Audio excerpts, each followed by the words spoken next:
Hola, ¿qué tal? Muchísimas gracias por acompañarnos en la señal del canal del Congreso, el canal de la Unión. Le comento que en este momento me encuentro en el Palacio Legislativo de San Lázaro, en donde está dando inicio la cuarta y última mesa de trabajo titulada Precarización laboral de científicos jóvenes. Esto, comentarles en el marco del primer Foro Latinoamericano de Trabajadores Científicos, el cual es impulsado por la Comisión de Ciencia, Tecnología e Innovación de esta Cámara de Diputados, en donde estarán participando, por supuesto, diversos expertos en el tema, acompañados, por supuesto, también de legisladores. Comenzamos. El problema y sus posibles caminos de solución. Gracias por estar aquí. Muchísimas gracias por la invitación. Inicialmente yo estaba en una mesa en la mañana, tuve problemas en la agenda, insistí en poder participar y venir a comentar con ustedes algunas cosas. Mi participación como queda un poco, ya la discusión ahorita me tocó estar al final de la de género y bueno, lo que van a abordar en esta mesa también es como ya adentrándose específicamente a miradas profundas. Primero déjenme confesarles, tengo particular interés sobre todo en esta mesa porque tengo una hija recién egresada de Ciencias Genómicas, ¿no? Y básicamente hasta finalmente muchas de las cosas que van a abordar aquí tienen que ver con una lógica muy cercana a lo que vivo o a lo que vive mi hija hoy de 23 años, ¿no? Intensamente queriendo entrar a este campo y luchando por hacer cosas desde acá. Primero quiero decirles que difícilmente desde el marco de los derechos humanos se abarcan cuestiones que tienen que ver con el derecho a lo que se dice y se llama y se construye como el derecho a la ciencia. Las comisiones y la defensa y la promoción de los derechos humanos generalmente están muy ligadas a todo lo que tiene que ver con los derechos formales y tenemos todavía mucho que avanzar en lo que son los derechos económicos, sociales y culturales como derechos no de segunda, derechos que además tendríamos que estar litigando y no se litigan, ¿no? Y que por lo tanto hay un gran camino por recorrer en términos de cómo construimos este concepto de derecho a la ciencia. La mejor aproximación que ahora tenemos es todo lo que se ha derivado del Pacto de Derechos Económicos, Sociales y Culturales. Si bien la Declaración Universal plantea el derecho a la producción científica, es el Pacto de los Derechos Económicos, Sociales y Culturales que pone un enfoque específico en su artículo 15 que tiene que ver con el derecho a la ciencia, pero como un derecho cultural. Es decir, no es el derecho que tenemos todos de tener acceso al conocimiento, a la divulgación científica y a lo que la ciencia produce. Es decir, estamos hablando de un derecho que se enmarca en términos de una concepción mucho más amplia, es un derecho igual y equivalente al derecho a la cultura. Así como tenemos el derecho al acercamiento de la promoción de lo que la cultura nos va, lo que el arte genera, tenemos el derecho exactamente a esta parte que es la parte cultural. Lo más reciente que tenemos alrededor de esto es el informe de la Relatora Especial sobre los Derechos Culturales, que es Farida Shahaed. Este informe, que básicamente es el derecho a gozar de los beneficios del progreso científico y sus aplicaciones, tiene desde el 2012, pero muy poca gente sabe de entrada que existe dentro del pacto, en su artículo 15, este derecho, pero que también existe este informe, que es uno en términos de derechos humanos de lo más ampliamente difundido. ¿De qué sirve esto? Esto sirve no nada más para reconocer que el derecho a la ciencia no es un derecho específicamente ligado a unos pocos, que el derecho a la ciencia puede tener y tiene que tener un seguimiento no nada más de lo que en progreso puede representar, sino también de los propios riesgos que la producción científica puede tener para el desarrollo de los otros derechos, ¿no? Hablemos de quizá tendríamos que aquí estar discutiendo en términos también de bioética, que es algo que sí se está desarrollando y es también un campo importante en el marco de derechos humanos, pero poco desarrollado todavía también. ¿Por qué? Porque el seguimiento, cuando vemos a la ciencia como derecho, es ver si estos verdaderamente son, y el derecho, digamos, la ciencia nos está generando el que podamos tener el disfrute de otros derechos, es decir, cómo podemos, la ciencia sirve para el disfrute al derecho a la educación, el disfrute al derecho a la salud, por decir algunos, es decir, los avances nos sirven para cumplir esos derechos, pero también podrían servirnos de otra manera para limitar el ejercicio de otros derechos. Y bueno, por llegar a un punto sumamente cotidiano y tiene que ver con hay usos en la generación del conocimiento científico que contravienen los derechos humanos. Léase lo que nosotros pudimos haber estado generando o lo que se generó a través de los avances de la física y de la física cuántica con relación a la guerra mundial, a la bomba atómica, y nunca, ese es un ejemplo claro de cómo este saber científico finalmente también tiene va en contraveniencia, se contraviene los derechos humanos. Por lo tanto, el seguimiento al derecho de la ciencia tiene que tener estas dos visiones, las visiones claras, y aquí entonces el campo en términos de derechos humanos se da en el campo de las discusiones de la bioética, ¿no? Las discusiones éticas alrededor de la producción científica, no utilitarias, sino éticas de la producción. Así como nunca, y el enfoque de derechos lo plantea así, y me quedo con la parte final de algunos comentarios de la mesa anterior, cuando tenemos el enfoque de derechos y hablamos de ciencia, no hablamos de utilidad, ¿no? Es de utilidad del conocimiento per se. Si la valoración, si cumple los derechos humanos o no, es tanto como los limita o tanto como los promueve. No en tanto a la visión simplemente de la utilidad, me es útil a corto plazo y entonces por eso sirve y entonces está ligado a la sociedad, sino simplemente el propio enfoque está planteando de hecho que cualquier producción científica de entrada tiene una valoración dentro del marco de derechos. ¿Por qué? Porque es un derecho al saber, a la divulgación y a lo que la propia promoción persigue.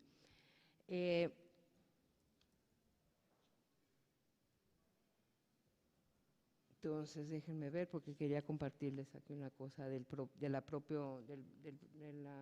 informe de la relatora. Según la relatora tenemos diferentes, y se recibieron para este informe diferentes, se mandó un cuestionario, los países contestaron, y algunos de los diagnósticos que da con relación al derecho al disfrute de los beneficios del progreso científico y sus aplicaciones, solamente en 4 países se reconoce explícitamente en las constituciones el derecho a el progreso científico y sus aplicaciones, que son en el caso de Armenia, Ecuador, Paraguay y República de Moldova. En otras constituciones protegen aspectos particulares de este derecho, como el derecho al acceso a la ciencia, entre ellos está Brasil, Colombia, Estonia, Kirguistán, Lituania, República Dominicana y Yemen. El derecho a la promoción de la investigación científica y el derecho a la infraestructura se reconoce en nuestra Constitución, en Corea, en Suiza, en Ecuador, en Chile, en Brasil, en República Yugoslava, en Guatemala y en Irán. La promoción de la investigación científica específicamente en beneficio de la sociedad se reconoce en Brasil y en la República Democrática del Congo. Lo que establece este informe de relatoría es que son muy pocos países, incluyendo el nuestro, en donde tenemos reconocido plenamente el derecho a la ciencia en las constituciones, el derecho al acceso en términos de todos los habitantes y todos los ciudadanos a la información que de la ciencia se deriva. ¿Qué nos está planteando específicamente la relatora? Que el mundo en general está todavía en ciernes en términos de poder construir qué quiere decir esto de lo derecho a la ciencia, que el mundo en general incorpora muy poco a la población científica y a los científicos a la construcción de este derecho a la ciencia, y que el gran reto hoy en términos de construir este derecho a la ciencia, uno, es que sea reconocido de manera legal, y dos, que no sea nada más visto como una parte instrumental, sino que se vea como un derecho, como el derecho a la cultura. Tenemos igual derecho a tener acceso a eso como tenemos igual derecho a tener a la ciencia.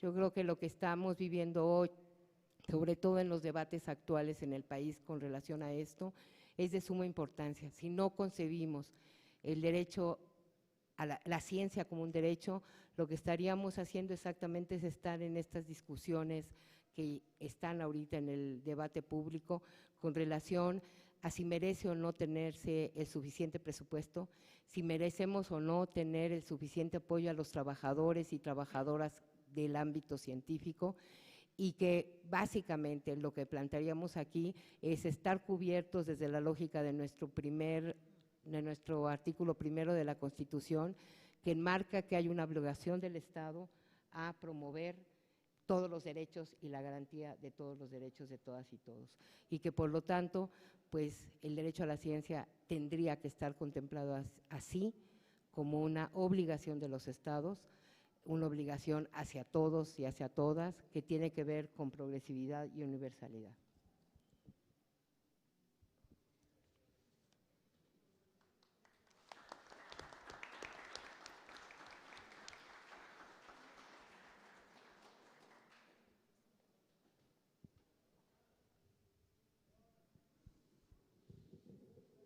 Bueno, como siguiente tenemos a la doctora Adriana Gómez, de la Federación Latinoamericana de Trabajadores Científicos, con la precarización laboral de los científicos jóvenes, subcontrataciones y contratos temporales.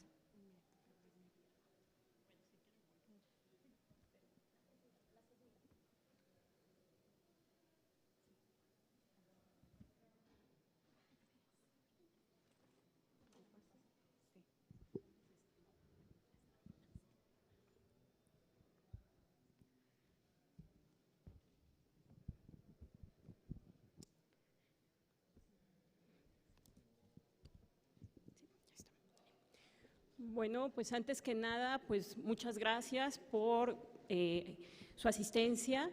Como integrante de la Federación Latinoamericana de Trabajadores Científicos, es un gusto ver tanta gente discutiendo este tema que hace algún tiempo hubiera sido impensable. Y bueno, el título de mi ponencia ya lo señaló Blanca, es sobre precarización de los jóvenes investigadores, que aquí quiero hacer una acotación. Cuando digo jóvenes no estoy pensando en gente de 20 años, sino es justamente parte de las contradicciones que estamos enfrentando hoy en día, que a quienes nos dicen jóvenes rondamos alrededor de los 40 y tantos años, y también tiene que ver con que hoy no tenemos un empleo estable, no tenemos condiciones dignas, no tenemos un empleo donde se respeten los derechos plenamente. Y entonces, bueno, en este sentido somos como un poco una generación perdida, que no tenemos 30 años, no es, como ya lo habían mencionado en otras ponencias, no cabemos ya en muchas convocatorias que tienen esto de límites de edad, pero tampoco hemos podido en otro momento acceder a una plaza estable. Y bueno, como contexto general, les diría que durante mucho tiempo organismos como el CONACYT, como la NUYES e incluso el mismo foro consultivo que se constituyó más tarde, hablaban de que la ciencia sería el motor de desarrollo del país y que era necesario incrementar el número de científicos. Y bueno, el mecanismo como se iba a incrementar el número de científicos iba a ser justamente a través del aumento de recursos humanos de alto nivel. Y bueno, aquí nada más les pongo, la siguiente por favor, algunos datos generales. Entre 2000, había en 2015 552 programas de doctorado. Es decir, o sea, justamente en esta idea de tenemos que formar doctores a como dé lugar, se impulsó o se dio mucho apoyo a los programas de calidad de parte del CONACYT. Y bueno, llegamos a 552 programas de doctorado nada más. Aquí no estoy contemplando ni maestría ni especialización. Y bueno, justamente en este proceso también encontramos que en 2012, no encontré datos precisos para 2018, ahí estaban muy difusos, entonces, bueno, tomé los que estaban claramente definidos. Y bueno, justamente en 2012 teníamos 30.329 estudiantes de doctorado inscritos en el país. Y posteriormente, otro dato, en 2012, entre 2000 y 2012, se graduaron 28.000 doctores. Y justamente hay un cálculo que está ahí, como también les digo, no es muy preciso, se calcula que en promedio se están graduando 4.000 doctores por año. Entonces, si hacemos una suma un poco general, podríamos decir que el número de 2000 para acá, del año 2000 para acá, ronda alrededor de 50.000 doctores.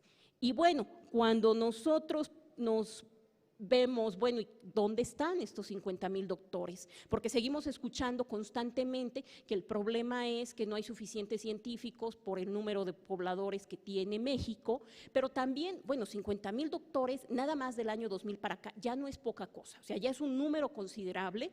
Sin embargo, estos 50.000 doctores no todos están empleados, no todos están trabajando en el área para la que fueron formados. Incluso algunos se han retirado por completo de la investigación. Y bueno, ¿esto por qué? Porque no hay plazas, no hay opciones de trabajo. En algún momento algunas de las opciones de trabajo para incorporarse a una institución de educación media superior estatal fue el programa PROMEP. Sin embargo, bueno, ahorita hay muchas dudas si va a continuar o va a desaparecer o qué va a pasar con ese programa.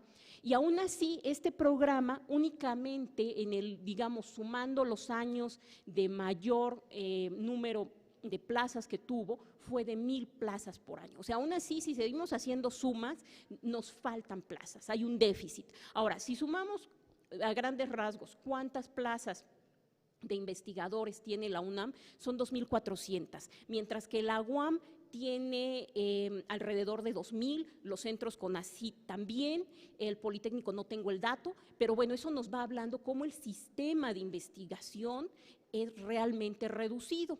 La siguiente, por favor. En consecuencia, bueno, es complicado que un egresado de doctorado tenga dónde incorporarse laboralmente con un trabajo digno, con derechos que se le respeten. Y bueno, esto no es casual y obedece a un contexto global. En los últimos 15 años ha habido una precarización severa y esto que estamos viendo en México lo estamos viendo en otros países, que tiene que ver con esta precarización del trabajo altamente calificado. Claro, en México se acentúa y se acentúa entre otras razones, es que bueno, es algo que no se habló durante mucho tiempo. La siguiente, por favor. En el ámbito gubernamental y menos en los ámbitos de toma de decisiones. Apenas se está empezando a cuestionar, se está empezando a discutir. Ahora, otra cosa, esto también tiene que ver con que las instituciones de investigación, o dónde se puede hacer investigación, que ya vimos que las instituciones de educación superior enfrentan muchas dificultades, por ejemplo, las universidades estatales, no enfrentan las mismas o no tienen las mismas condiciones que un centro CONACYT, y justamente esto ha ido en detrimento y tiene que ver con reducción de presupuestos, falta de crecimiento de estas instituciones, incluso tiene que ver también con una mala distribución, con decisiones que se tomaron en su momento y que llevaron a una precarización en sí de algunas instituciones y también con una falta de recambio generacional. Que bueno, eso ya se señaló, tiene que ver con que los viejos profesores no se van o los viejos investigadores porque realmente no son dignas las pensiones y bueno, eso ya ahorita no me voy a meter mucho, pero bueno, justamente en el caso de dónde están yendo a dar estos jóvenes o qué ha pasado, bueno, se han creado algunos mecanismos como paliativos, pero que estamos viendo que al no ser una política pública bien sustentada, de fondo, planeada, vinculada con los planes de desarrollo, esto no ha llevado a ningún lado, sino lo único que ha conducido es a mayor precarización. Tenemos por un lado las becas postdoctorales, ¿no? Que de repente es, bueno, en lo que consigo, pues una beca postdoctoral no viene mal. Sin embargo, el postdoc no se puede extender por mucho tiempo, alguien no puede pasar 10 años siendo postdoc, y si pasa, pues es muy grave, porque fueron 10 años que no generó derechos laborales y que finalmente estuvo en el limbo. Esa es una. La otra es el programa de cátedras CONACYT, que ahorita quiero aquí hacer algunas precisiones. Es un programa que efectivamente los catedráticos CONACYT, en la mañana había algunas confusiones, sí son trabajadores del CONACYT, tienen derechos ante el CONACYT. De hecho, desde la Federación Latinoamericana de Trabajadores Científicos se está acompañando varios casos, tanto en la Comisión de Derechos Nacional de Derechos Humanos, por violaciones a los derechos de los trabajadores, de estos trabajadores científicos, de estos catedráticos, pero también demandas laborales ante la Junta Federal de Conciliación y Arbitraje. Esto no se podría llevar a cabo en la Junta de Conciliación y Arbitraje si no tuvieran categoría de trabajadores. Claro, cuando normalmente estos casos son por despidos injustificados, donde se argumenta una mala evaluación, que en realidad tiene de fondo una queja, un no querer de una institución a donde fueron comisionados y donde no se les respeta. Incluso los catedráticos están expuestos a mucha violencia porque se les considera un insumo, no se les considera un investigador, no se les considera un recurso humano, y ante todo eso el CONACYT es omiso, totalmente omiso. O sea, finalmente cuando el investigador llega, expone su caso, le dicen: tú tienes que ver cómo lo resuelves o te corremos a ti, te suspendemos tu contrato. Sí, gracias. Y entonces, en este contexto vamos viendo cómo finalmente el problema laboral de los catedráticos es sumamente grave y que finalmente no es una opción. O sea, quizá tienen seguridad social, quizá están cotizando al ISSSTE, sin embargo, no tienen estabilidad laboral, en cualquier momento los pueden correr, incluso les decía, están expuestos a violencia, amenazas, y casualmente cuando se llega con la instancia de autoridad laboral, ahí el CONACYT niega todo. Dice: jamás los despedí, si yo bajo ninguna circunstancia voy a despedirlos por una mala evaluación, que además son muy tendenciosas, hay mucha falta de transparencia en estas supuestas evaluaciones, y casualmente ahí niegan todo. ¿Por qué? Porque hay ante una autoridad donde le dice: bueno, la Ley Federal del Trabajo tiene claras sus causales de despido, y no ser miembro del SNI no es una causa de despido. Y bueno, entre todo esto es un grupo que está desprotegido y que finalmente ha sufrido muchísimas violaciones en sus derechos laborales, pero que por ahí circula desde algunos sectores hegemónicos de la ciencia la idea de que no está mal, porque finalmente tienen un buen salario. Sin embargo, la precariedad laboral del científico va mucho más allá del salario, tiene que ver con condiciones de bienestar, con condiciones de estabilidad, con un buen ambiente de trabajo que le permita ser productivo y contribuir al desarrollo de la ciencia. Ahora, otro ejemplo que tenemos es con quien se integra con un doctorado como profesor de asignatura o profesores de tiempo parcial en las universidades, ya sea públicas, privadas. Y bueno, aquí también empezamos a tener casos graves. Tenemos que el grueso de los profesores de asignatura normalmente son estos jóvenes investigadores, pero también, por ejemplo, les pongo brevemente el caso de la UAM, donde mucho tiempo la UAM optó por tener profesores de tiempo completo, profesores investigadores, porque se partía que eso beneficiaba a la docencia, generaba una docencia de alta calidad, y hoy se dice, la UAM dice: yo no necesito más que profesores por horas, y no tienen todos sus derechos. Incluso hay un movimiento fuerte de profesores de la UAM que también coincide con este asunto generacional y que dicen: bueno, efectivamente, hoy no hay plazas y a nosotros tomamos lo que encontramos. Y bueno, ahí también entraríamos en el asunto de cómo se obliga a alguien que necesita trabajo a aceptar condiciones que no son dignas. Esa es una. Y bueno, un último ejemplo que quisiera poner son estas universidades del bienestar, donde pues incluso las condiciones son aún peores que en cátedras, que en las universidades como profesores de tiempo parcial, medio tiempo y demás. ¿Por qué? Porque incluso ni siquiera tienen seguridad social y se les pide que trabajen alrededor de 40 horas a la semana. La mayoría son recursos altamente calificados, con doctorado, postdoctorado, que hacen investigación, y se parte de que tampoco son lugares para ir a hacer investigación. Entonces la pregunta aquí es: aquí estamos haciendo una gran división entre la educación superior y la investigación, y se parte de que la investigación es como para una élite, para los que son buenos, y bueno, todo eso lo tenemos que empezar a cambiar. Y bueno, ¿qué se puede hacer? Lo que se puede hacer en estos casos, lo primero es identificar que esto es un problema colectivo y de política pública, que no es un asunto individual, no es que el joven investigador no sea bueno, porque se creó mucho esa idea. seguramente no tiene un buen empleo porque no produjo suficiente, seguramente se estuvo haciendo tonto, seguramente pasó esto, y no se ve el contexto que no hay condiciones y que incluso estamos ante una brecha generacional muy fuerte, donde estas nuevas generaciones no han tenido o no hemos tenido la oportunidad que tuvieron otras generaciones, y que también nos llevaría a pensar en un escenario de justicia intergeneracional. Y bueno, yo cerraría mi participación diciendo que es necesario empezar a ver, empezar a legislar, empezar a pensar desde el ámbito de la política pública qué se puede hacer, porque incluso estos recursos altamente calificados le costaron mucho dinero al país, y que es dinero desperdiciado y que podría aportar mucho para solucionar los grandes problemas nacionales si se tuvieran condiciones laborales y también si se digamos, evitar este trabajo precario. Yo ahí dejaría mi participación. Muchas gracias.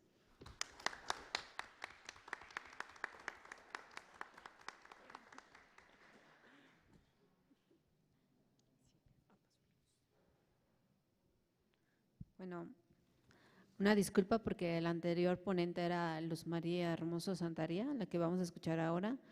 Viene de la Universidad Autónoma de Chapingo y el tema es migración intelectual, brain drain en México. Muchas gracias. Quiero agradecer al comité organizador del primer Foro Latinoamericano de Trabajadores Científicos por la invitación para participar en este loable evento, cuya importancia es inconmensurable para la vida intelectual de la región y particularmente para México. En mi condición de profesora investigadora de la Universidad Autónoma Chapingo, celebro este espacio de análisis y crítica de las condiciones en las que nos desarrollamos los trabajadores científicos, especialmente los universitarios. Ustedes y yo confluimos en torno a un tema acuciante en la vida de la población mundial en su totalidad, la migración, debatida conceptualmente y más aún prácticamente por las implicaciones que significa.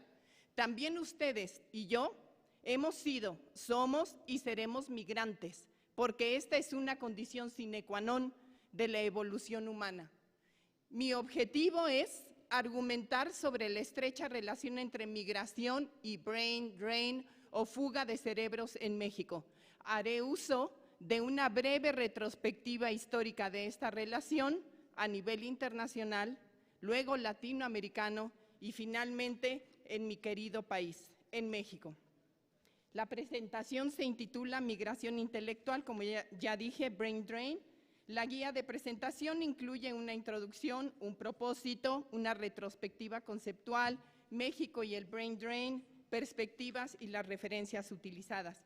Quiero iniciar con ustedes de manera atenta y respetuosa sobre la conceptualización de lo que significa migración.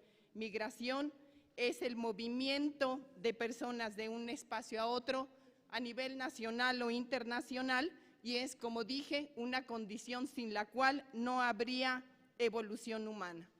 Lo que es importante en la época contemporánea es que la migración ocurre además de por situaciones de carácter económico, político, cultural y emocional, ahora también ocurre por una consideración de carácter intelectual. La motivación indica que las personas que se han formado, actualizado o capacitado en educación formal avanzada, tanto en el país de origen como fuera de él, deciden trasladarse a espacios distintos allende las fronteras para desempeñarse como trabajadores científicos, con la expectativa de acceder por lo menos a las siguientes tres consideraciones. Primero, al conocimiento, hay un interés epistemológico, a mayores recursos financieros y al bienestar propio y familiar. Como ya señalé, el propósito es ligar el fenómeno denominado migración, que como ustedes y yo sabemos, es un concepto que se conoce en la literatura como umbrella o sombrilla, porque incluye otros como el denominado inmigración o la entrada de los individuos, emigración o salida e incluso una elaboración teórica para referir el cruce de fronteras internacionales denominado transmigración. Quiero brevemente hacer un recorrido conceptual e irnos al año de 1885, cuando Ravenstein alemán que desarrolló su trabajo en Inglaterra, por ello su obra epítome sobre la migración se llamó The Laws of Migration, donde refiere que efectivamente ocurre por las siguientes consideraciones. Primero, distancias cortas. Segundo, por etapas, del ámbito rural al urbano. Dice que quienes participan, ubiquémonos 1885, son adultos y que motiva las mujeres migran más que los hombres. Sin embargo, los hombres lo hacen a distancias más largas. Y me voy a permitir leer una cita que me pareció muy interesante de hace más de 100 años, imaginemos. Cito: la mujer es un mayor migrante que el hombre. Esto puede sorprender a quienes asocian a las mujeres con la vida doméstica. Las mujeres emigran no simplemente de los distritos rurales a las ciudades en busca de servicio doméstico, sino que lo hacen con alta frecuencia a ciertos distritos manufactureros. De modo que el taller es un rival formidable de la cocina y lo asociado a ella. 1885. Las leyes de la migración que permean el conocimiento sobre esta área aún ahora.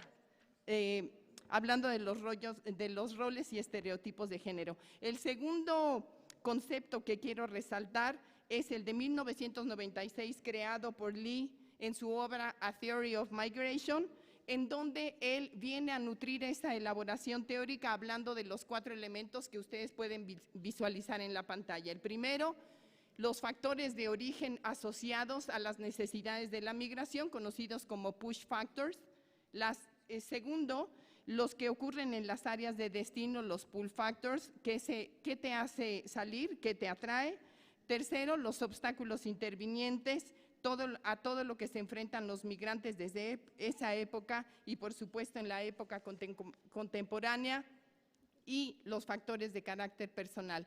Para constituir esta tríada conceptual y entrar propiamente al asunto México, voy a finalizar la parte conceptual con la cita de 1963 con la Royal Society, que como ustedes pueden apreciar, una organización científica independiente en Inglaterra, que fue la que acuñó la expresión fuga de cerebros. Esa organización habló por primera vez en el mundo de fuga de cerebros y a partir de esa expresión, en la época contemporánea hablamos también de una contraparte como brain gain o ganancia de cerebros o brain bank o banco de cerebros. ¿Cómo podemos ligar toda esta elaboración conceptual de la cual la hicimos a vuelo de pájaro sin duda, una elaboración europea, una norteamericana, una inglesa particularmente en el contexto europeo? México forma parte de la pléyade de países latinoamericanos que a pesar de haber invertido en la formación de recursos humanos de alta calidad, como se ha dicho en el transcurso del día en este foro, pues las personas no encuentran una oportunidad de empleo que sea sobre todo decente, en el sentido del trabajo decente versus el trabajo precario, sobre el que se ha tratado de hacer en este foro una observación puntual y nutrir las observaciones de trabajo de la Cámara de Diputados en la comisión que amablemente alberga a este foro.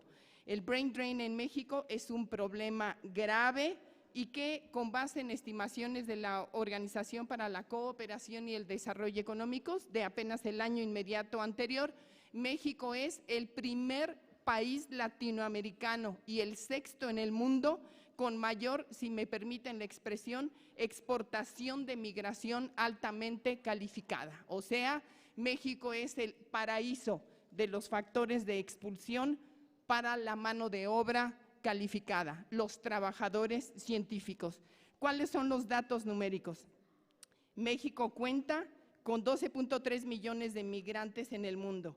984,000 en el porcentaje indicado en la ilustración viven en el extranjero y están distribuidos en los continentes, como está señalado, 940,000 en América, 57,000 en Europa, 9,000 en Asia y Oceanía. Hago la acotación, cuando se dice América es básicamente Estados Unidos y no por una implicación conceptual, sino porque así está señalado en los datos.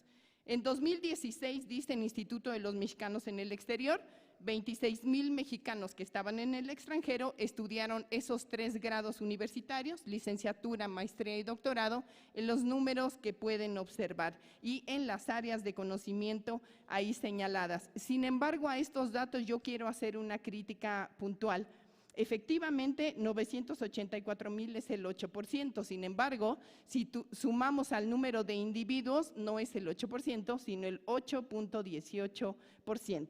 De la misma manera que quiero criticar las cifras gubernamentales, en el sentido de señalar que 28,100, la suma de esos individuos no sería 26,000, sino 28,186. Y yo soy persona que no se conforma con señalar, hey, estamos en México.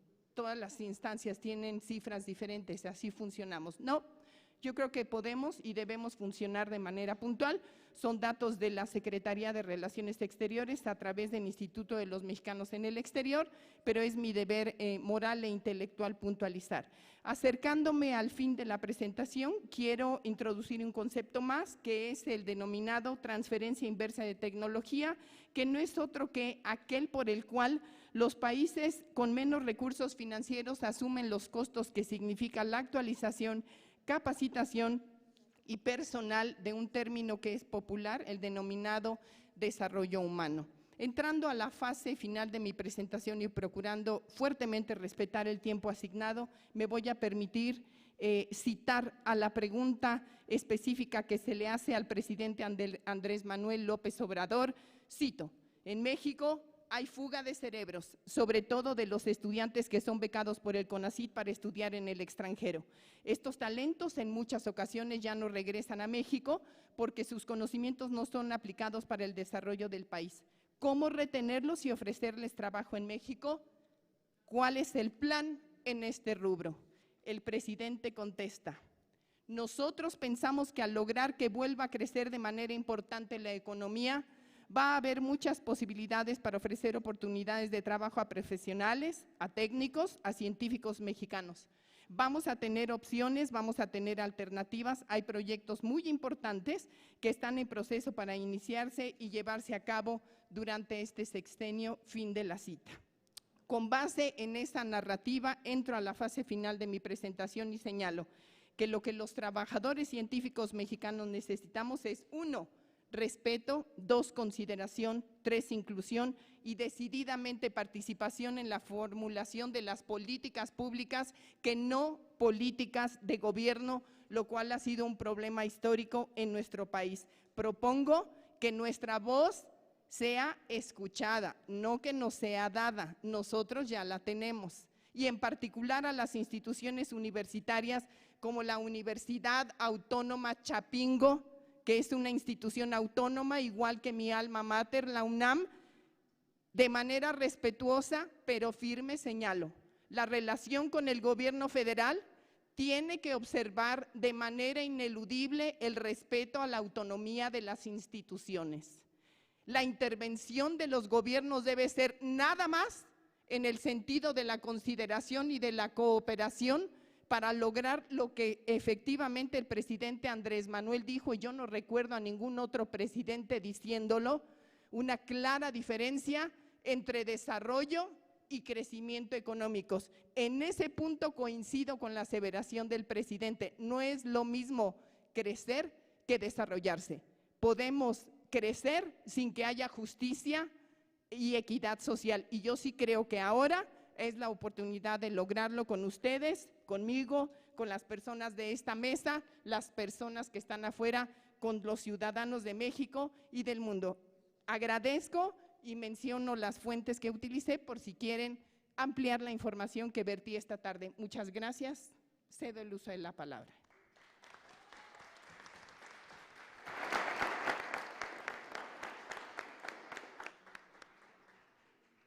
A continuación, presentamos a la doctora Itzel Eguiluz, de la Federación Latinoamericana de Trabajadores Científicos y académica del Tecnológico de Monterrey, con el tema ¿Qué pasa después del doctorado? Realidades de jóvenes investigadores.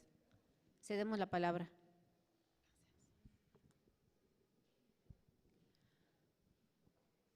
Hola, muchas gracias a todas las personas que se encuentran el día de hoy aquí. Yo les voy a compartir esta idea de qué pasa después del doctorado, justamente desde un poco la misma posición de la que hablaba la doctora Adriana Gómez hace unos momentos, pero desde mi posición, que les cuento rápido, tengo 3 años de haberme titulado el doctorado. Hace unos meses solicité una beca postdoctoral con CONACYT y a raíz de la situación que se ha presentado en estos meses, es de donde sale la idea de hacer esta ponencia el día de hoy.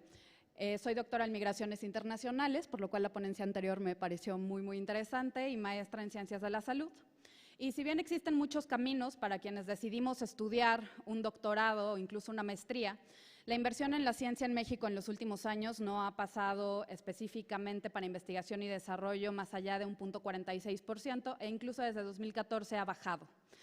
Hay países como Estados Unidos, China, Finlandia, España, entre otros, que invierten poco más del 2% de su Producto Interno Bruto para justamente esta misma investigación y desarrollo, categoría que desarrolló la OCDE para poder hacer las mediciones.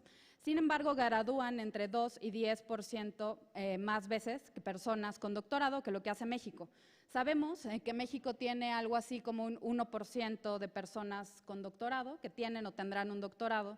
Y también sabemos que hay alrededor, y más o menos los mismos datos que presentaba la doctora Adriana, que existen al año más o menos 6,000 personas que se gradúan de un doctorado en México.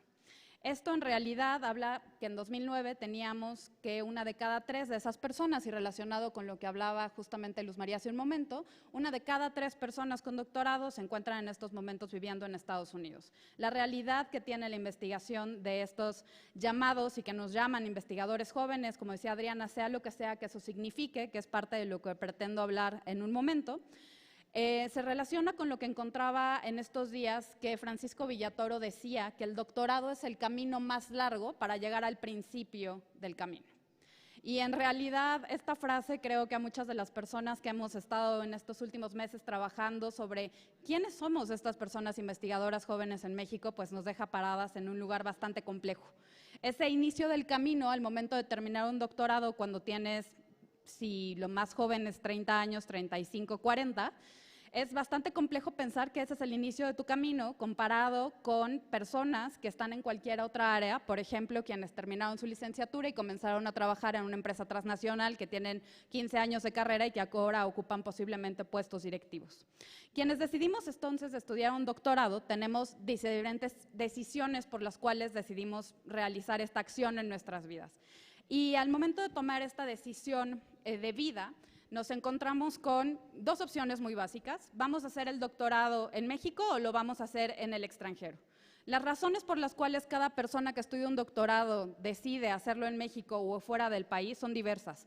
Sin embargo, el estudiar en México puede tener también diversas opciones, estudiar en una universidad pública o en una universidad privada. Posiblemente si es un programa de una universidad pública, es un programa que va a estar dentro del Programa Nacional de Posgrados de Calidad de CONACYT y posiblemente, lo dejo en un posiblemente, tenga una red de apoyos, y esos apoyos locales implican que, sin embargo, a pesar de estar en su mismo país, pudieron haber cambiado de estado y también tienen que iniciar una nueva vida.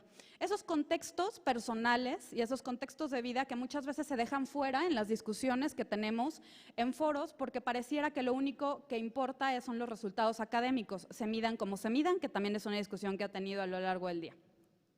Al estudiar en el extranjero, existen otra serie de situaciones sobre los factores que influyen para que decidamos estudiar fuera del país. Esos factores ya los ha estudiado María López, que tiene un artículo muy interesante de 2015, si alguien lo quiere revisar. Sin embargo, también hay una serie de situaciones. Primero, contar con una beca de CONACYT, una beca de la universidad, una beca de alguna agencia. Segundo, hay una serie de situaciones que, si bien hacemos por una decisión propia, tienen un impacto en la forma en la que nos desarrollamos con el mundo en los meses que decidimos prepararnos para ir a estudiar fuera del país. Eso significa tener una red o una serie de ahorros que te permitan pagar un avión, financiarte un seguro médico, pagar la visa, hacer los trámites, pagar una serie de cartas que tienes que realizar, suponiendo que vivas en la Ciudad de México, porque si no también tienes que ver cómo vas a hacer los trámites para llegar a esta ciudad, ya que en la mayoría del país no puedes realizar gran parte de ellos. Al margen de esto, recordamos también que el desarrollo de una tesis doctoral, según un estudio realizado en Bélgica hace un par de años, hay 32% de personas estudiando un doctorado que tiene algún tipo de problemática en salud mental debido a las características con las que vivimos cada vez que nos enfrentamos a la tesis doctoral. Y eso no es solo que nos quejemos y que estamos muy deprimidos por la simple y sencilla razón de estar tirados en el piso llorando haciendo una tesis cuando ya no puedes más. Está comprobado que sí existe un impacto en la salud mental. Sin embargo, actualmente las becas de CONACYT cubren, en principio, los primeros 3 años del doctorado en el extranjero. Estamos en un momento en el que estamos discutiendo que hoy en la mañana estudiantes estaban apareciendo en los noticieros por toda esta situación de estudiantes que se están quedando sin renovaciones de beca en el extranjero. Justamente en ese sentido estaba pensando en las experiencias tanto mía como de compañeras y compañeros que tuvimos 3 años de beca, tuvimos una extensión de un 4.º año, pero al volver terminamos la tesis estando ya en México, lo cual también tiene una serie de implicaciones, haber dejado tu red en caso de quienes hacen ciencias de laboratorio, haber dejado el laboratorio y tener que terminar a la distancia, lo cual tiene unas implicaciones también muy importantes en la forma en la que vas a hacer tu titulación cuando lo logres. Justamente hoy en la mañana, en una entrevista con Aristegui, hubo un grupo de personas que hablaban con la doctora Elena Bullía y ella les decía que regresaban a México, que les invitaba a las personas que estaban estudiando un doctorado a volver a México. Por supuesto que las personas que estábamos platicando sobre la situación de los jóvenes y jóvenes investigadores que están en este momento trabajando en el país, pues empezamos a discutir sobre esta situación. Una vez finalizados los estudios doctorales, suponiendo en el caso de quienes estudiamos fuera, está el proceso del regreso, que tampoco es un proceso sencillo la readaptación al país cuando ya no tienes una beca y tienes que regresar viviendo de tus ahorros, quienes tienen la suerte de tener una pareja que les apoye, o la serie de situaciones como crear espacios, crear nuevas redes y pensar en dónde te vas a insertar una vez que saliste de este ecosistema por lo menos 4 años. Entonces, nos enfrentamos a tiempos donde la pregunta también es ¿qué es ser un investigador joven? ¿Qué es ser una investigadora joven en México en el 2019? La clasificación de investigador joven es por lo menos ambigua. Existen un par de criterios básicos que implican diferencias en diferentes países. Cada país tiene su propia definición sobre lo que es ser un investigador o una investigadora joven. En algunas convocatorias de CONACYT se hablaba de los 40 años para los hombres y las 43 años para mujeres, dando preferencia a aquellas personas que tuvieran un postdoctorado previo a ello. También en otras carreras se habla acerca de las personas. ¿Cuántos años tienes de haber terminado un doctorado? ¿Son 3? ¿Son 5? ¿Cuántos años después de haber terminado el doctorado realmente sigues siendo una persona, una investigadora joven? Esos diversos caminos, dice Griffith, en que en Reino Unido, para ella, 4 años de experiencia investigadora, ya se habla de una persona que ya no es un investigador joven. Esos 4 años de experiencia en muchas personas podría ser simplemente, o entre comillas, el simplemente haber hecho una maestría en ciencias y tener 4 años de experiencia. Sin embargo, esos 4 años de experiencia no van a tener un impacto después para aplicar a una convocatoria. Al mismo tiempo, Patricia Rivero, que es investigadora en Argentina, habla de que suelen ser investigadores postdoctorales que se encuentran bajo tutela de un investigador reconocido, especializados en un tema bien acotado y que adquiere una serie de habilidades para luego intentar conseguir una plaza dentro del campo de investigación, cosa de la cual ya hablaba Adriana hace un momento. ¿Qué significa esto? ¿Que en dónde estamos parados? Existe un círculo que en este caso presenta como una línea, si le pueden avanzar a 2 más, sobre cómo he ido pensando y intentado como en una especie de inicio desarrollar esto que vivimos las personas que volvemos. En un momento terminas el doctorado, en el caso de quienes estamos fuera, como les comentaba, es un proceso de cambios, incluso de duelo y de vuelta a una realidad que ya no es la tuya, a un lugar de origen o a otra ciudad, que puede ser dentro del mismo país o en otro. En muchos casos ya sin beca, sin ahorros o con ahorros y en búsqueda de un nuevo empleo. Ese volver significa recuperar redes y recuperar espacios. Esto puede ser con la suerte de contar con un trabajo académico desde un inicio, que serían los casos más extraños, o tener que insertarse en un proyecto que no necesariamente se relaciona a los planes de vida, pero se requiere cubrir necesidades económicas. Esto implica no poder publicar y no poder escribir y tampoco poder asistir a eventos o seminarios por estar en un trabajo que te consume tiempo completo. Así que es más complejo buscar ese espacio académico. Muchas personas deciden dar clases por horas, que es justamente lo que ya hablábamos, pero después decides renunciar para intentar buscar ese trabajo académico, pero no tienes las publicaciones porque no tuviste el tiempo para sentarte a escribirlas. Entonces, me voy a saltar los dos testimonios que estaban por ahí, pero justamente una mujer que estudió el doctorado en Francia me comentaba que lo más difícil es no vivir o intentar no vivir en la precariedad. Soy docente, pero no me alcanza. Así que esta opción pareciera realizar una investigación postdoctoral en la que tampoco tenemos claras cuáles son las condiciones y que justamente en este consenso entre ser estudiante o ser trabajador, incluso los consulados a veces no tienen claro quiénes somos esas personas que estamos pidiendo un postdoctorado.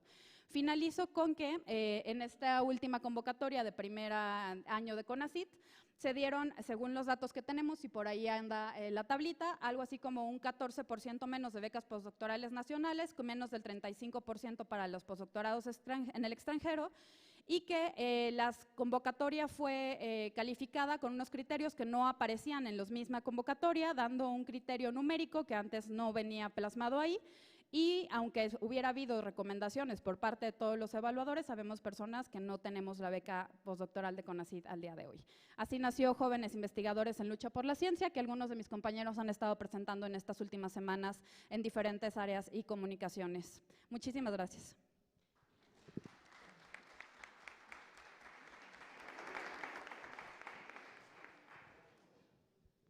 Bueno, ya para terminar, la última ponencia, presentamos al maestro en Ciencias, a Edgar Vargas, integrante de la Asociación Nacional de Estudiantes de Posgrado de la UNAM, y con el tema Futuro Laboral en América Latina de los egresados de programas de posgrado en Ciencias, Ingeniería y Humanidades. Sí, está por ahí la presentación. Hola, buenas tardes a todos, gracias por esperar, es la última mesa. En realidad yo creo que voy a dar básicamente como el resumen de todo lo que se ha dicho, quizá algunos datos nuevos que no conozcan, pero en realidad quizá el eje en el que construí esta ponencia es acerca de las diversas paradojas que justo se trataron en esta mesa, ¿no? Como la cantidad de egresados que tenemos cada año como doctorado. Entonces, no sé si tienes por ahí la presentación. Edgar Vargas, dice Vargas, pero sí, pero por favor. Bueno, hace 2 años constituimos la Asamblea Nacional de Estudiantes de Posgrado. Básicamente éramos estudiantes de maestría y doctorado que estábamos inconformes por los cambios que hicieron unilateralmente autoridades en ese momento de CONACYT, específicamente el director Enrique Cabrero, bajo la administración de Enrique Peña Nieto. En realidad nos constituimos estudiantes básicamente de universidades públicas, evidentemente la mayoría de los programas nacionales de posgrados de calidad, y ahí comenzó pues, lo que para mí ha sido como una travesía de entender por qué estudiar un doctorado si realmente no hay futuro. Y claro, así, por eso inicia eso, ¿no? No hay futuro, ¿no? No encontramos un lugar, porque justamente como lo dijeron aquí hace unos momentos, parecería que ya estamos en un momento en que el sistema científico mexicano está en un momento de colapso, ruptura, incluso generacional, ¿no? Digo, para abonar un poquito y tratar de no ser un machiprogre, la Academia Mexicana de Ciencias está cumpliendo 60 años. En esos 60 años, solamente una mujer ha sido presidenta de la Academia Mexicana de Ciencias, ¿no? Ahí se nota el sesgo brutal que está, ¿no? Y si uno considera además qué tipo de personas son, pues son evidentemente personas mayores de 60, 70 años, ¿no? Que dominan la academia. Sin embargo, pues bueno, algo que tratamos de decir, bueno, justamente con ese grupo de amigos es que, bueno, la ciencia mexicana pues es más allá del investigador titular, es ni 3 emérito, ¿no? Que es un señor blanco, canoso, ¿no? Sino son los estudiantes de licenciatura, de maestría, doctorado, hombres y mujeres, transexuales, homosexuales, que estamos en todas las áreas del conocimiento, no solamente los señores blancos. Bueno, el sistema científico mexicano está sostenido esencialmente por el Estado, para bien o para mal, y quizás sea así porque nunca se concibió que el destino de una persona con posgrado vaya más allá de la academia, la labor docente o la investigación, lo cual es toda una falsedad y que hoy está generando problemas de diversa índole. En otros sistemas científicos, la iniciativa privada juega un papel muy importante en el financiamiento de proyectos de investigación y desarrollo, así como en la formación y empleo de esos mismos recursos humanos súper especializados, que son la gente de posgrado. Existen en esos países, especialmente, no sé, Alemania, Inglaterra, Francia, estamos hablando del primer mundo, donde existen varios sistemas de centros de investigación descentralizados, autónomos, con múltiples sedes y en constante crecimiento y recambio generacional. De esta manera, el sistema científico es un ciclo donde los productos, materiales de conocimiento, regresan a la sociedad, a veces mediante empresas, productos, sí, claro, pero también sobre productos culturales, como se ha mencionado aquí hace un momento, lo que permite que se generen ganancias, se reinvierten en nuevos diseños y también se renueven las preguntas científicas y se forman especialistas. ¿Puedes bajar un poquito? Eso es como una presentación general, ¿no? Pero en realidad lo que queremos decir, bueno, el eje, como les mencioné al principio, son las diversas paradojas que tenemos. Nuestro país tiene cada año cientos de miles de rechazados a la educación superior, ¿no? Llámense las estatales o las universidades nacionales como el Politécnico, la UAM o la UNAM. Esta nota salió la semana pasada, ¿no? Donde se dice que México ha duplicado la cobertura en 20 años, y es cierto, ¿no? Hoy día ya tenemos una cobertura cerca del 38%. Sin embargo, para la región latinoamericana es incluso baja. Hay países como Colombia que tienen una cobertura del 52% en nivel licenciatura, también hay que quedar claro, pero son básicamente los que alimentan el posgrado.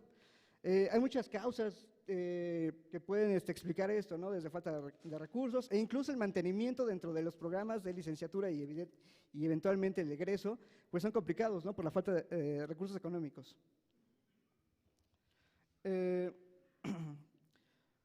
En este punto, que además esto no lo hice yo le presté a alguien mi texto y una compañera que trabaja en una universidad estatal me hizo ver algo que yo no veo en la universidad, en la UNAM, ¿no? Donde pagamos 20 centavos al año, ¿no? Y quizá eso nos tiene un sesgo a los que estudiamos en la UNAM, ¿no? Sin embargo, la mayor cantidad de estudiantes están en las estatales, ¿no? Y en las estatales existen cuotas de recuperación que son muy altas, ¿no? En comparación a los que estudiamos en la Ciudad de México. Estoy especialmente pensando en la UNAM, pero quizás se puede trasladar un poco al Politécnico y a la UAM, ¿no? No es claro cómo se estima esta cuota y por qué difiere tanto entre las universidades. Desde el costo de examen de admisión hay grandes diferencias.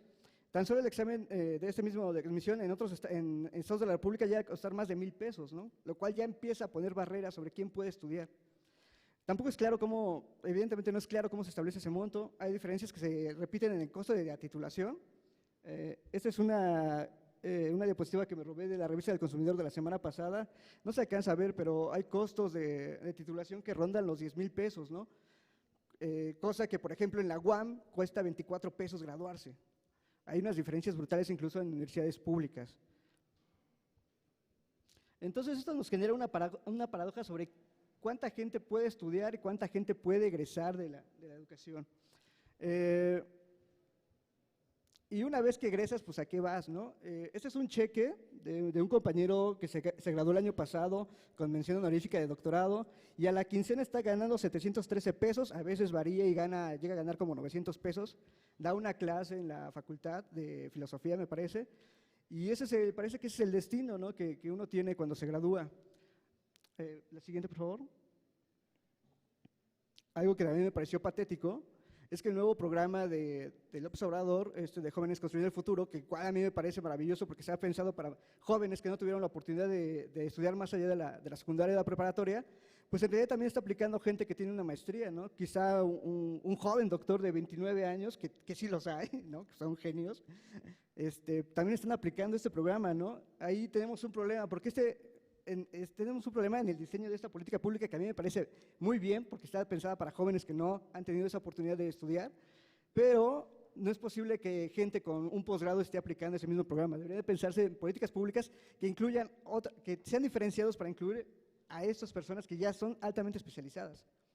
Pero, claro, pues la siguiente. Hay preguntas que vienen, ¿no? ¿Por qué un joven doctor puede aceptar dar clases, ¿no? En una universidad pública, quizá la más importante de Latinoamérica, como es la UNAM, por $40 a la quincena? ¿Por qué? Porque una persona menor de 29 años con posgrado se inscribe en este programa social diseñado para jóvenes con menos preparación académica. ¿Por qué está el país así? Esa es una gran pregunta que pues, seguramente yo no tengo la respuesta y no sé si aquí la podemos construir.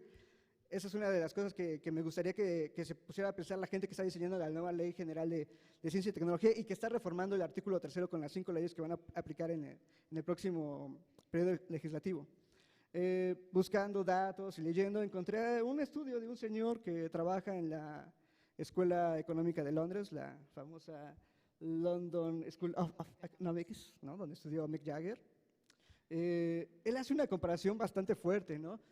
Ella estudia tres sistemas académicos científicos, que es Inglaterra, Estados Unidos y Alemania, y encuentra que no posiblemente, hace una analogía con los cárteles de las drogas, ¿no? Los sistemas académicos científicos del mundo se parecen mucho a los cárteles de las drogas, y esto lo sustenta diciendo que los jóvenes son la carne de cañón que pueden apostar, que creen apostar a un futuro mejor y a una movilidad social muy grande, cuando en realidad no es cierto, ¿no? Sino que la gente que tiene acceso a privilegios, a antigüedad, derechos sociales y eso, pues es un grupo muy pequeño, y para llegar ahí pues no necesariamente tienes que ser muy bueno, ¿no? Lo cual evidentemente es una evidente crítica a la meritocracia.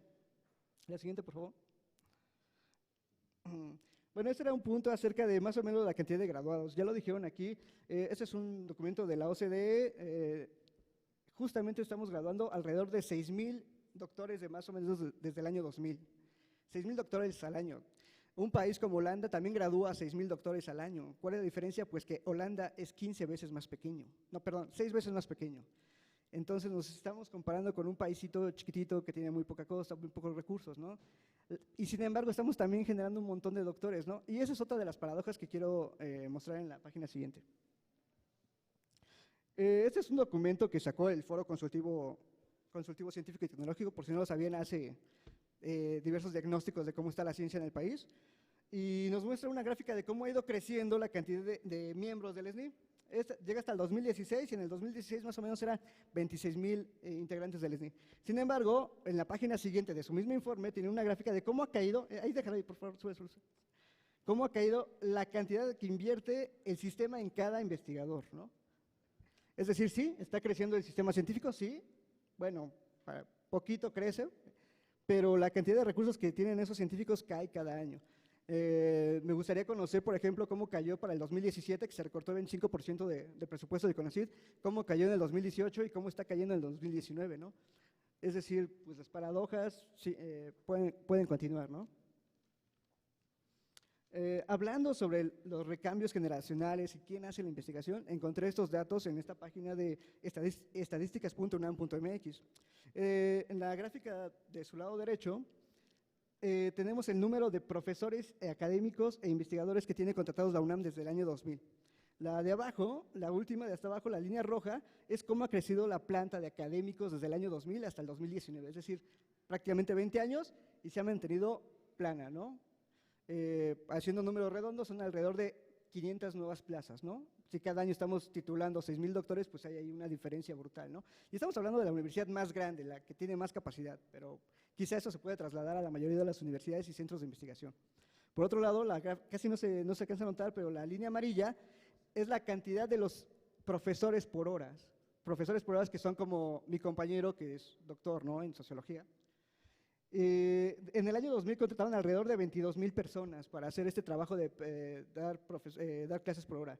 Hoy en día están contratando alrededor de 32,000 personas, o sea, se ha crecido casi 10,000 el número de personas que tiene que dar clases por hora y no necesariamente hacer investigación, lo cual también nos trae un gran problema. Pues el siguiente. Esta es otra gráfica que resume un poco lo que decían acerca de la migración. Estos son datos del doctor Raúl Delgado Weiss. Él es catedrático UNESCO, trabaja en la Universidad Autónoma de Zacatecas, y en el 2015 sacó un artículo donde hace un estudio de cómo está la migración justamente de personas altamente calificadas. Él calcula que para 2015 que había 250,000 personas con doctorado viviendo y trabajando en Estados Unidos. Haciendo una exageración, eso es 10 veces el tamaño del SNI. O sea, si quisiéramos traer a todas esas personas de regreso, pues tendríamos que crecer el SNI 10 veces, lo cual evidentemente es imposible. Si ven también cómo está la gráfica, a partir del 2010 esa migración se dispara. No, estamos graduando un montón de doctores que no se están quedando en México y la migración es la única opción. En otras palabras, que a mí me parece patético y triste, y es una de las paradojas que a mí me molestan mucho, es que así como expulsamos a cientos de miles de personas con baja preparación académica, que les llamamos braceros, hacia Estados Unidos, migrantes sin papeles, también estamos expulsando a las personas más altamente calificadas de este país, ¿no? Claro, migrantes con papeles, a veces con complicaciones, como dices, ¿no?, que en el consulado no ubica que es un postdoctorado, ¿no? El siguiente, por favor. La semana pasada también, y es otro ejemplo de las paradojas, la semana pasada el director del Instituto de Investigaciones Sociales de la UNAM presentó su informe y nos dice que el 70% de los investigadores de ese instituto son personas mayores de 60 años, ¿no? La cuarta parte se concentra en personas mayores de 70 años. La menor parte de los investigadores son los investigadores jóvenes, los que tienen menos de 40 años. Digo, es una de los, quizá es un pequeño botón de muestra de cómo está el sistema científico mexicano, ¿no? Está envejecido, sí, y el recambio generacional no se ve pronto. La siguiente, por favor. Nos preguntamos dónde están o por qué no hay esas plazas. Bueno, desde el año 2000 tenemos 27 centros de investigación CONACYT. Llevamos 3 administraciones federales, Fox, Calderón, Enrique Peña Nieto, y no se ha construido un nuevo centro de investigación público de CONACYT. Digo, creo que es una de las explicaciones por cuáles no hay plazas, ¿no? ¿Puedes darle la siguiente? Este es uno de los proyectos estrella que promociona mucha gente, sobre todo la élite científica, ¿no? Que es una fuente de luz de sincrotrón, una especie de acelerador de partículas, el cual podría emplear biólogos, químicos, físicos, matemáticos, computólogos, ¿no? Por ejemplo. Es uno de esos grandes proyectos, estos de Big Science. Desde el año 2004 yo he visto notas que ya lo tenían en mente y que lo están platicando. Hoy día no hay un solo peso para este proyecto, ¿no? Es el tipo de proyectos que uno quisiera que existieran en este país y no resultan porque nadie les pone un peso, ¿no? Y donde uno pensaría que uno ahí tendría su destino como trabajador científico. La que sigue, por favor. En el 2017, justo en esas protestas que hicimos para tratar de evitar o que el gobierno reconsiderara los recortes a las becas, hicimos ferias de ciencia, ¿no? Y ahí me di cuenta de algo, pues es algo que han hecho también los científicos españoles, que si uno no tiene espacios en la academia, en la investigación, pues uno puede hacer divulgación de la ciencia. Y hacer divulgación de la ciencia es algo súper importante, digo, por primera vez y después de más de 30 años de que México ratificó el derecho a la ciencia y los tratados internacionales, se elevó este año el derecho a la ciencia a la Constitución. Y sin embargo, no hay una discusión fuerte entre los académicos de qué significa eso y para qué es, ¿no? La difusión, la comunicación, la divulgación y la apropiación social del conocimiento son actividades que también realizan los científicos, son las puertas a las cuales la gran mayoría de la población se entera o conoce un poco del quehacer científico a nivel nacional o internacional. Sin embargo, es una actividad que se reconoce mejor socialmente que dentro de la comunidad académica. En términos generales y por malos entendimientos, se cree que no es un trabajo relevante, aunque sea una de las 3 tareas fundamentales de cualquier universidad: docencia, investigación y difusión.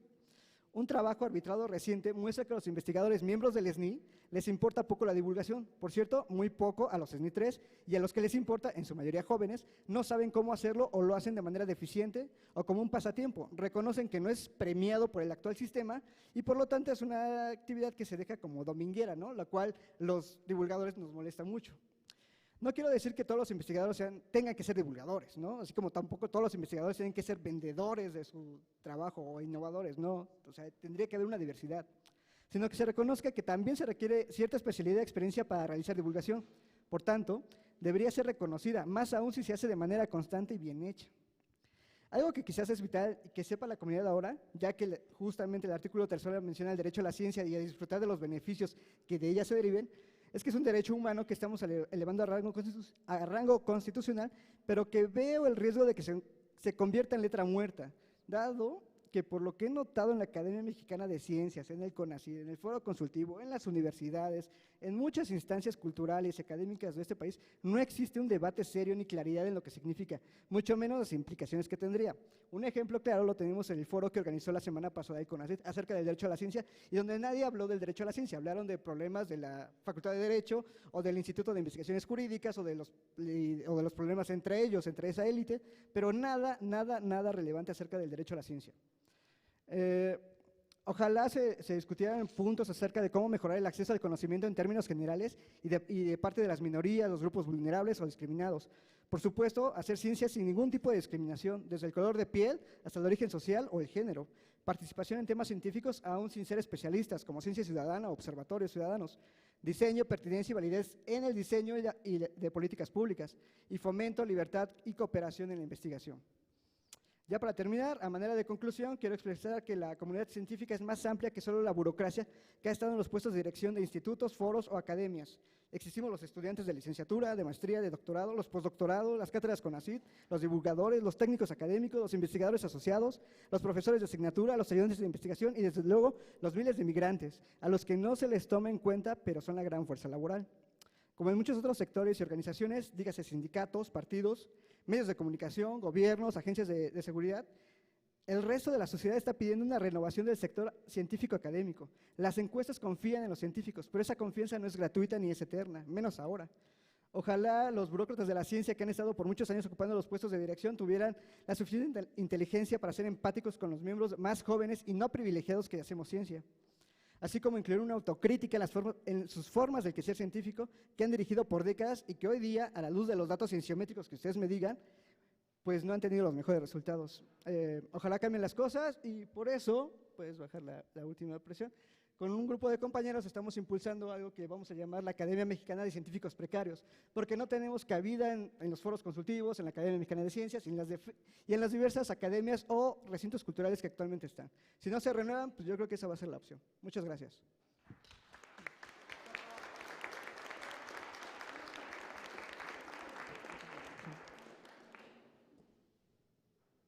Pasamos a una pequeña ronda de preguntas, unas 5.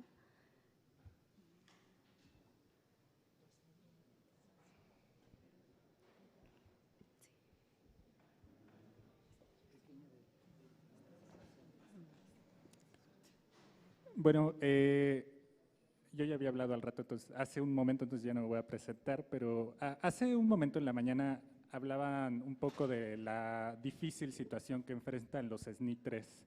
Yo francamente cuando veo a un SNI 3 sí digo, qué triste vida la de un SNI 3, tener que pasar una semana y media llenando el CBU y publicando o muriendo, debe ser muy, muy, muy difícil, pero platicando con Edgar justamente bueno, de hecho ya años, nuestras charlas últimamente se han vuelto muy orwellianas. Y estaba como esta famosa frase de todos somos iguales. Bueno, todos son iguales, pero hay unos más iguales que otros, ¿no? Entonces, en ese sentido, creo que esta mesa de precariedad del científico joven es particularmente relevante en este momento, porque sí necesitamos darnos cuenta que hay un gradiente de precariedad. Todos somos precarios, pero claramente no somos precarios de las mismas formas.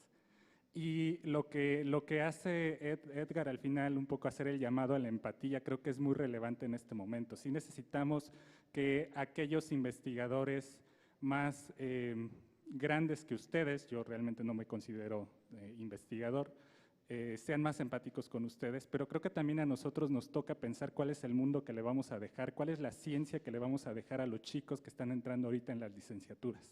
Y a los que permanentemente les están diciendo que es importante que se piensen como científicos y como innovadores. O sea, este echaleganismo es algo muy, muy, muy arraigado en la sociedad mexicana y deberíamos de darnos cuenta de que es una total falacia. No basta con echarle ganas, toca organizarnos y toca cambiar las cosas para que nos vaya mejor a nosotros, pero también para que le vaya mejor a la gente que viene detrás de nosotros, ¿no? Entonces, agradecer las ponencias tan reveladoras que tuvieron en todas las mesas y particularmente en esta.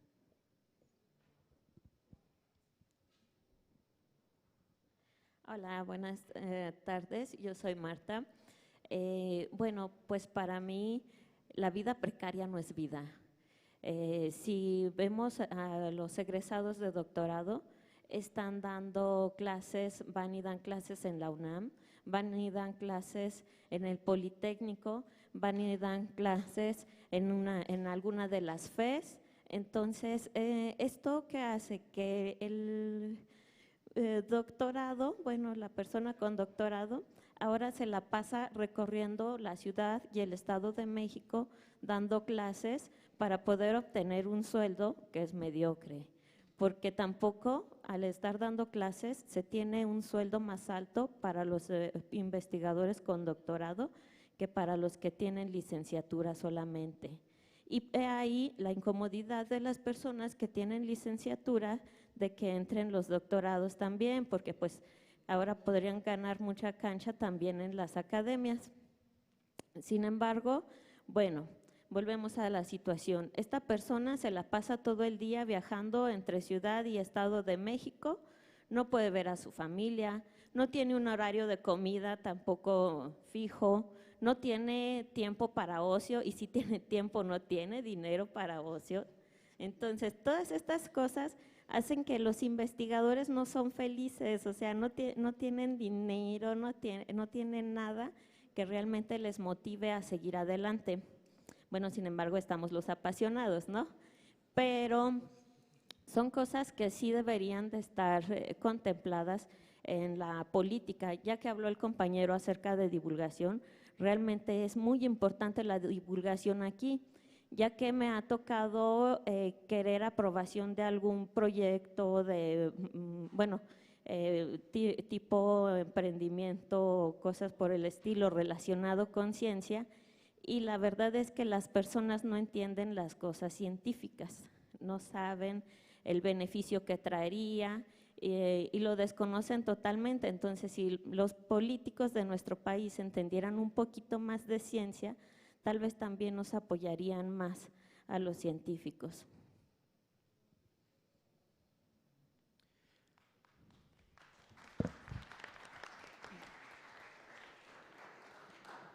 Buenas tardes, yo soy un próximo a egresar, tengo 28 años y voy a ser doctor. Y eso de qué va a pasar después del doctorado es algo que pues no me ha dejado dormir, es algo que pues la verdad hacer un doctorado no es vida, es algo que yo no le recomiendo a un chavo que vaya a salir de licenciatura, ni maestría ni doctorado. Ahora, ¿por qué eso? Los chavos que vienen detrás de nosotros, como dice el compañero, no quieren ser científicos, no como nosotros. Ellos quieren poner sus empresas, ellos quieren hacer ciencia a su modo, no pidiendo apoyos a instituciones, sino buscando y aventurándose en otros países a pedir venture capitals. Yo creo que más allá de pensar en trabajadores científicos, nuestra generación deberíamos pensarnos como emprendedores científicos, como científicos emprendedores. Yo no estoy dispuesto a esperarme a que el gobierno haga algo, mientras que nosotros, mientras los que vayan a venir acá atrás, vayan a tener que dedicarse a un Uber, porque he conocido muchos compañeros, porque no encuentran otra. O sea, esto es sobrevivir o dedicarse a tu pasión, ¿no? Entonces, ¿qué está pasando del otro lado, no? ¿Qué está pasando con la gente que está desempleada? Pues está pensando en, oye, ¿cómo lo hago para aprender finanzas? ¿Cómo lo hago para aprender otras cosas que a mí me permitan crear mi propio changarrito, ¿no? O sea, de plano, voy a ser divulgador científico, voy a vender llaveros de ADNs, ¿no? O sea, cosas que tú dices, si no funciona el sistema, vamos a crear uno nuevo. Y eso es a lo que los exhorto. Si no funcionan las cosas, debemos de crearlas, debemos de salirnos de nuestro país, debemos de salirnos del puto laboratorio, porque si no lo hacemos, no vamos a cambiar esta mentalidad de que estamos atrapados en una esfera, de que las cosas son muy diferentes, de que tenemos que romper la burbuja académica.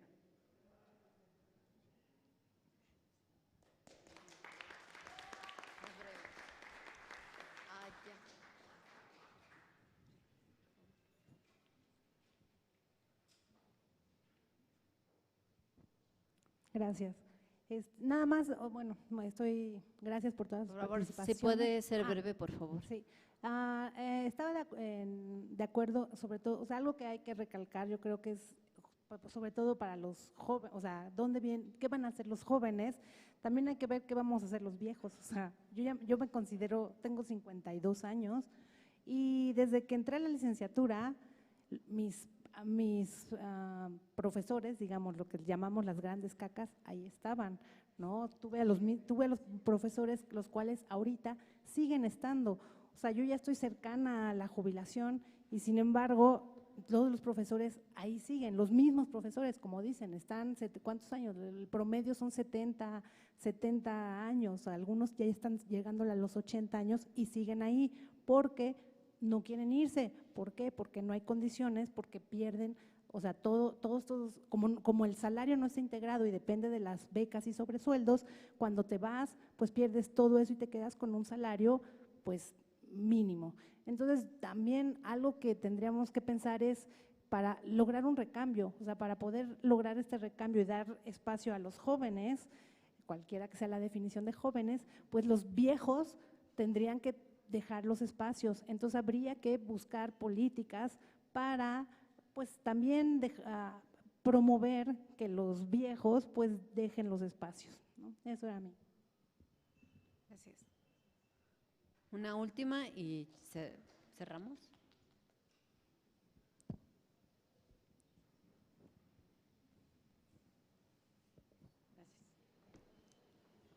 Bueno, yo soy María del Carmen Maldonado Bernal, trabajo en el Hospital Infantil como investigadora y realmente me parece que este foro ha sido muy, muy bueno. Nos ha permitido reflexionar y creo que debemos aprovechar esta oportunidad para tratar de cambiar las cosas. No podemos darnos por vencidos, como he escuchado a los compañeros. Sí, la situación es muy triste y muy grave, sobre todo para los jóvenes y bueno, como dicen también para los adultos que no se pueden ir. Sin embargo, creo que este foro ha sido muy importante y a partir de aquí tenemos nosotros que hacer algo para modificar la situación actual. Y creo que tenemos esa posibilidad, tanto ustedes como jóvenes, como nosotros que estamos ya con un puesto bien remunerado o algunos no tan bueno, pero creo que este foro debe de ser el inicio para generar políticas y pautas que nos ayuden a modificar la situación, tanto de los jóvenes como de los adultos que no se pueden ir porque no tienen condiciones adecuadas para irse. Gracias.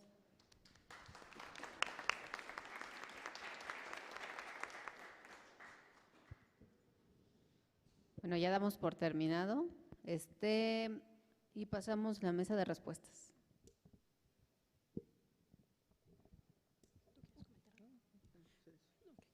Bueno, a mí nada más quisiera hacer algunas precisiones, que es un poco a partir de lo que hemos analizado y hemos venido trabajando como Federación Latinoamericana de Trabajadores Científicos.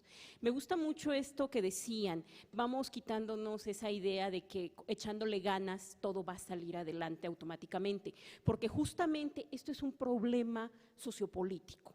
O sea, estamos en un punto donde una generación ya sin hacer juicios de ningún tipo no pensó en un futuro y no pensó en crear una estructura distinta y que hoy hay una generación que la estamos viviendo y que viene otra detrás. Creo que sería muy bueno que si alguien por voluntad propia dice mi vocación es ser emprendedor, adelante, pero el problema es que muchos no quisieran y más bien se ven obligados a este tipo de cosas y es quitarle la responsabilidad al Estado, porque finalmente creo que así ha pasado, se ha transferido una responsabilidad del Estado, de las instituciones, de la creación de política pública a los individuos y es cada quien que resuelva como pueda, en todo caso que se junte que forme su clan o que se junte con alguno ya establecido y a partir de ahí sobreviva quien pueda. O sea, ese es el problema a veces de pensar que son soluciones individuales. Yo creo que lo que nos deja mucho este foro es visualizar que es un problema y un problema grave y que es un problema de política pública y que tenemos que hacerlo juntos y organizados, que de lo contrario, pues esto se va a colapsar y que finalmente quisiera traer a colación. En noviembre hubo un foro donde creo que lo organizó justamente el Foro Consultivo, justo en esta misma sala, y fue un poco revelador, pero también nos habla, incluso nos lleva al terreno ético, donde algunos viejos investigadores ya consolidados, de los que siempre han tenido todos los privilegios, de repente decían, bueno, pero los jóvenes, ¿cómo se atreven a pensar que van a tener una plaza? Para ustedes ya no hay. Vuélvanse emprendedores, aprendan otras cosas, porque las plazas fueron para nosotros. Para algunos fue muy revelador, pero muy fuerte, porque fue decir, o sea, nos están diciendo, construimos un sistema científico inequitativo y así va a seguir. Y no piensen. Entonces, yo creo que aquí pues es el momento justo de llamar a la empatía, de llamar a la sensibilidad a estos grupos que, no sé si estén dispuestos, a lo mejor vamos a hacer un llamado en balde, pero bueno, hay que intentarlo y yo creo que tener muy claro que es un asunto de política pública y un asunto común, no es un asunto individual. Bueno, eso nada más quisiera puntualizar. Gracias. Solamente quiero ratificar algunos elementos de lo que presenté. Cuando la gente migra, lo hace evidentemente porque quiere mejorar sus condiciones actuales. En este proceso confluyen los siguientes elementos: intereses gubernamentales, intereses personales y dentro de los personales, los que tienen que ver con un desarrollo epistemológico, o sea, el área de conocimiento que tú quieres. En el artículo que escribí para este evento, que está a su disposición en chapinguera@hotmail.com, me mandan un correo. Soy la única chapinguera en toda la tierra. Saqué el correo cuando surgió el email y estudié en la UNAM, así que imagínense lo que piensan las alumnas. Quiero compartir con ustedes brevemente una muestra del Brain Drain de México. La doctora Raquel Hurtado Ortiz es preparada en el Instituto Politécnico Nacional, es responsable de estructura de la Colección Nacional de Culture de Microorganismes en París. El doctor Alan Aspuru-Gosik, preparado en la UNAM, es el responsable de The Matter Lab, de un departamento de investigación química en la Universidad de Toronto. El doctor Juan de Pablo, de la UNAM, es profesor en Ingeniería Molecular y director del Departamento de Educación Continua de la University of Chicago. Y finalmente el doctor Héctor Rasgado Flores, de la UNAM, es miembro del personal académico y compositor musical en la Rosalind Franklin University. Con relación a estos 4 personajes, y me permití hacer un cuadro en el artículo sobre los 4 elementos que a ellos los invitaron a salir del país. La doctora Raquel dice: mi salario. El doctor Aspuru, el financiamiento gubernamental. El doctor de Pablo, la retrospectiva científica. Alguna compañera que intervino dijo: la gente no entiende la ciencia, y el sentido de la expresión tiene que ver con una comprensión como ciencia como algo inútil, de no utilidad o de obtención de ganancia inmediata. Y finalmente el doctor Rasgado Flores dice: aquí hay inestabilidad política. Yo digo: doctor, no hay inestabilidad, solo política, en muchos elementos, pero personalmente no me hace huir, sino yo soy ejemplo de un brain drain de regreso, voluntario y con mucho amor para México. Mi Universidad Autónoma Chapingo me pagó para ir a Canadá a estudiar el doctorado. Yo jamás pensé en quedarme, aunque me encanta el frío, la nieve, los osos y los racunes, siempre prefiero México. Gracias.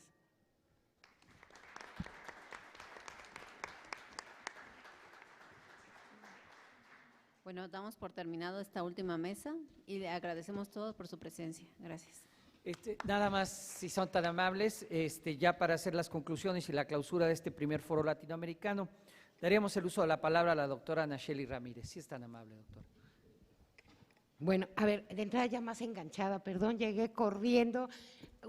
La verdad me siento muy complacida de estar aquí, de haberlos oído a ellas y a ellos y ahí.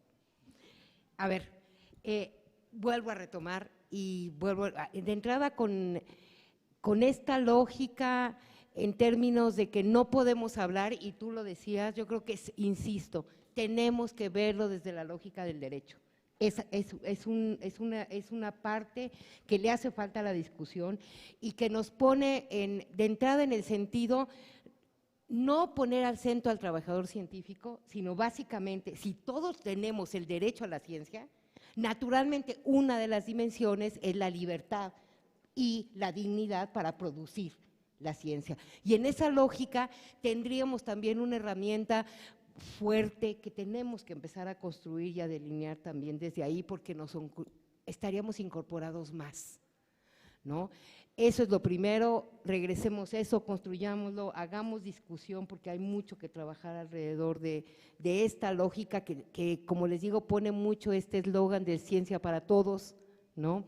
En verdaderamente construir qué quiere decir cuando decimos ciencia para todos y todas y todes, ¿no? Entonces, y lo segundo que me encantó al final y que tiene mucho que ver con la lógica de lo que oí, de lo de género y esta mesa, es cómo también desde quienes producen el conocimiento, desde quien le apuestan a dedicar su vida y su pasión a la ciencia, desde siempre es un mundo súper egoísta, que te enseña muy al principio que tienes que ser competitivo, que tienes que generar, y entonces, ustedes lo saben, los grupos desde estudiantes que se dedican a la ciencia son muy feos, ¿no?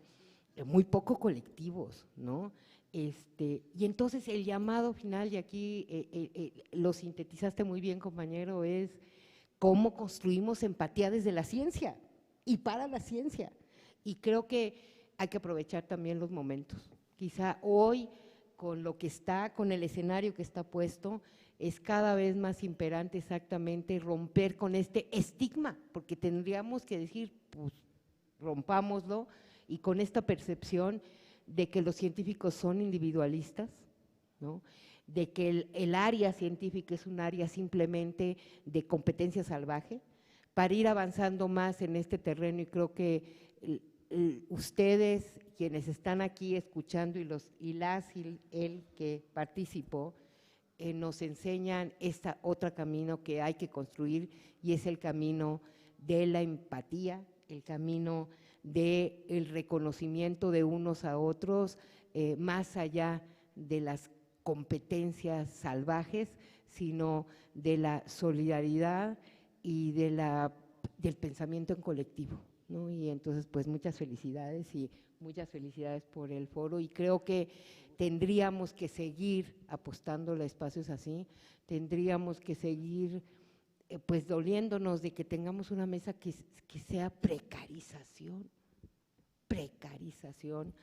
porque es terrible, o sea, es terrible, no podríamos estar y no tendríamos por qué, y tenemos que resistirnos a hablar de eso cuando hablamos de lo que finalmente una de las características que nos hace ser seres humanos, y es esta capacidad de crear, ¿no? Y pues por lo tanto, pues bien por todas, bien por todos, bien por todes, y finalmente, pues de donde vengo es, vayamos por el derecho a la ciencia. Gracias. Muchas gracias, doctora Ramírez. Y ahora le pediríamos, por favor, nada más a la doctora Paola Arteaga, que nos hiciera favor de entregarle su reconocimiento a la doctora Nacheli Ramírez, presidenta de la Comisión de Derechos Humanos de la Ciudad de México, por favor. A ustedes, gracias por la ocasión. Y le pediríamos a ambas, a la doctora Ramírez.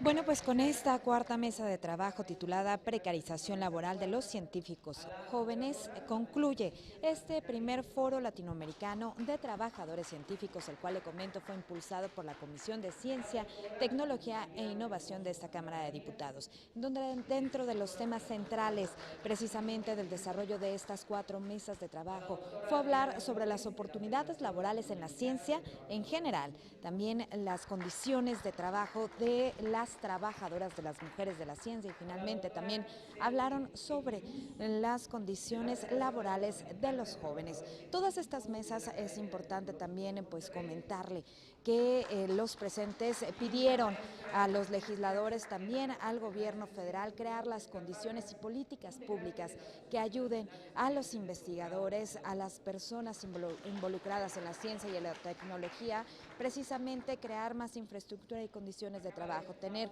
un buen sueldo y también oportunidades de empleo en nuestro México, para no tener que emigrar e irse a otros lugares del mundo, ya que consideran que en Latinoamérica y principalmente en México aún no continúan con los apoyos para estar precisamente laborando en su entidad. De esta manera, como usted pudo observar, se llevó a cabo ya la conclusión de este primer foro latinoamericano de los trabajadores involucrados en la ciencia y la tecnología. Yo con esto me despido, no sin antes, por supuesto, agradecerle como siempre su atención e invitarlo también para que continúe muy al pendiente de los trabajos que se desarrollan en el Congreso de la Unión. Hasta la próxima.